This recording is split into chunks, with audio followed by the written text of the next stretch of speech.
straight from the break room in the TMZ offices. It's and I was told not to look at the cards. No. So it's guess the what? Hollywood Beatdown with the reigning welterweight champion of the world, Tyron Woodley.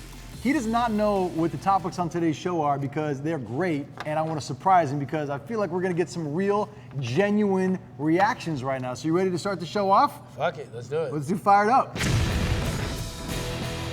You're going to be fired up when you find out how much money Conor McGregor is expected to make from this fight at UFC 229 against Khabib Nurmagomedov. 25 mil? Watch this. If this fight were to do 2 million pay-per-view buys, how much money could you stand to make if it did 2 million?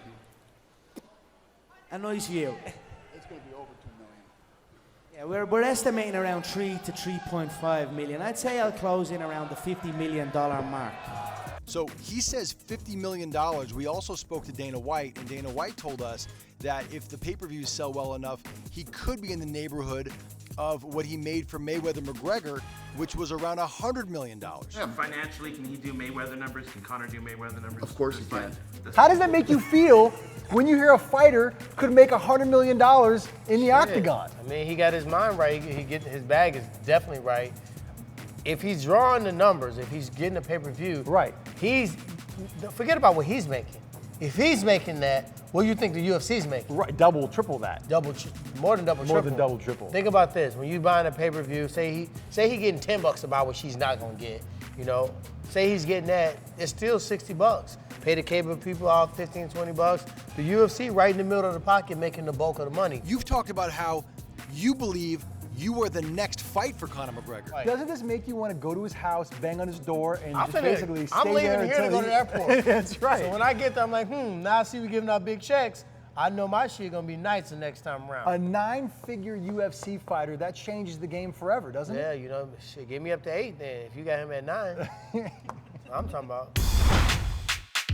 All right, it's time for the segment that Tyron named himself is called. On the real though. On the real, you know who Machine Gun Kelly is, the rapper, right? MGK, yeah. Yeah, so he got into it with an actor. His name is G-Rod. So G-Rod saw him at a bar and tried to like ask him some questions and basically harass him a little bit. And Machine Gun Kelly and his crew did not like that. So they met him outside the bar at a hotel and they beat his ass. They stomped him out. And it's on video. That is Machine Gun Kelly's bodyguard. He runs from behind, this guy's not looking, grabs him and cakes him on the floor, and then the whole crew stomps him out. Dude! Get your ass down there. Let me ask you a question. This bodyguard, if he were to get in the octagon, you beat his ass? He's a big dude. I beat his ass. Yeah. I beat all their ass, actually. All right, so is this a bitch move, though? You can't do that, right? His stumps look fucking stupid as hell. Yeah. I'm so mad. Yeah. He's perfectly synchronizing his stump attack. So G-Rod claims, he wants to fight these guys one-on-one. He's like, you guys attack me from behind, you sneak attack. Shoot the fade heads up. Quit doing Yeah. all this jumping stuff. If MGK had a problem, he should have took care of his own problem. Right, so G-Rod wants to fight him one-on-one. He says, I'll fight you in an octagon, I'll fight you in an alley, whatever, one-on-one though, 4-on-1. What was G-Rod even saying to MGK? He called him a P star star star Y. He called him a Covington. Yes. So if you had to talk to Machine Gun Kelly, I don't have to talk to Machine Gun Kelly. But if you had a message for Hey, him, I'm going to call Stipe and I'm going to call Jessica Eva. I say, get your boy. He not in the land. He out somewhere else tripping. Right. But that's a bullshit move, right? Yeah, that's some bullshit. All right, it's time for Tyron in the news. I'm out here. We just made the news a second ago, by the way. TMZ Live, a couple minutes ago, we had Snoop Dogg on as a guest. Hey. And I know you've been talking about I'll beat your ass. Yeah. It's not I'll beat your ass, it's I'll beat your ass. I beat your ass. Right. I beat your ass. That new single with Wiz Khalifa, it's amazing. It's been doing real good. Yeah, it's been killing it. We've been downloading the shit out of it. So- Thank you, fans. Keep downloading it. I'll beat your ass. Challenge is coming up. Yeah. Top of next week, guys. Be on the lookout. Instrumental's gonna drop. Whoever has the hottest 16 bars to I'll beat your ass, they're gonna get 5 bags from yours truly. 5 bags, 5 racks, 5,000, whatever you wanna call it. You're gonna give somebody $5,000? Yeah, whatever rapper. I got some bars. Everybody get them bars together. This is what you gotta do though. You gotta download the song. So I don't try to do no. If you can't spend 99 cents, you ain't getting $5 grand from me. Download the song. You gotta follow myself, Wiz Khalifa, which you guys probably already following. T-Double, the other guy to feature on the album. Screenshot that, make it the second one on the Instagram swole. Right. The first one, spit the hottest 16 bars. Okay. I'm gonna use a celebrity judge to help us pick who's ever got the hottest bars, and we're gonna award this person publicly through social media. We're gonna get them $5 grand, pull up on them, cash them out. Well, the problem is Snoop Dogg's probably gonna win because we just talked to him on TMZ Live. We just talked to him on TMZ Live and asked him if he's really gonna do the remix like you keep saying he's gonna do, and watch what he said. I want to to be on that song so bad. I called My the man, what? champion immediately after he won while he was driving home or whatever, and I told him my FaceTime. I said, man, I need to be on that song. Cut me in or cut it out. Crazy. For Snoop Dogg to FaceTime you, hit you up, and say, hey, send me the fucking track. I want to be in I Beat Your Ass. So when are we gonna hear it? Well, He says he wants to do it. Don't you gotta move on that? no, we already moving on it. Oh, really? Yeah, I sent it. He got the verse. He put his verse out in the studio, sent it to me. I got my verse. Dub has his verse.